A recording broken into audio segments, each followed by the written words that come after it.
शेतकऱ्यांना संपूर्ण कर्जमाफी मिळावी, दुष्काळाचं अनुदान शेतकऱ्यांच्या खात्यात त्वरित जमा व्हावे, शेतकऱ्यांच्या शेतमालाला हमीभाव मिळावा, महागाई कमी व्हावी, युवकांना रोजगार मिळावा अशा विविध मागण्यांसाठी येवला तालुका काँग्रेस कमिटीच्या वतीनं तहसील कार्यालयावर धरणे आंदोलन व टाळणार आंदोलन करण्यात आलं आहे।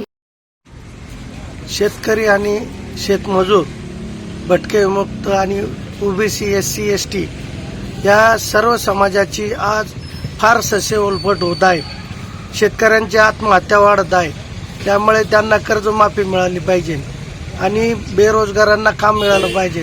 एकीकडे भारतभर राखीव जागेचा आंदोलनाचा भडका उडालेला आहे। सुप्रीम कोर्टापासून तर खालपर्यंत सगळीकडे चर्चा राखीव जागेची होती, परंतु खाजगीकरण एवढ्या मोठ्या प्रमाणात होत असताना राखीव जागा राहतील की शिल्लक याची काय गॅरंटी आहे? कारण रेल्वेचं खाजगीकरण झालं, एअरपोर्टचं खाजगीकरण झालंय, रस्त्यांचं टोल देऊन खाजगीकरण केलं जातंय। हर एक गोष्ट जी सरकारची ती राष्ट्रीय पाहिजे तिचे खाजगीकरण होतं। देशाची संपत्ती ही भांडवलदाराला विकल्या जात आहे, ती राष्ट्राची असायला पाहिजे, ती राष्ट्राची न राहत आहे का खाजगी मालकीची होत चाललेली।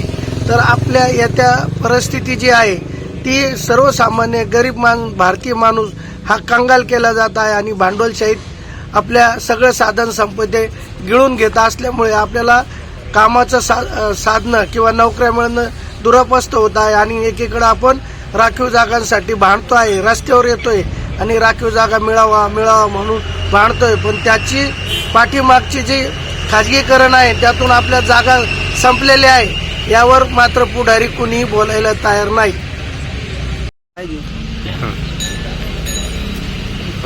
शेतकऱ्यांना संपूर्ण कर्जमाफी मिळाली पाहिजे। दुष्काळाचं अनुदान तत्काळ शेतकऱ्यांच्या खात्यावर जमा करण्यात यावं, पेट्रोल डिझेलच्या किमती कमी कराव्या, घरगुती गॅस दर वाढ जी आहे ती कमी करून सर्वसामान्यांना दिलासा द्यावा।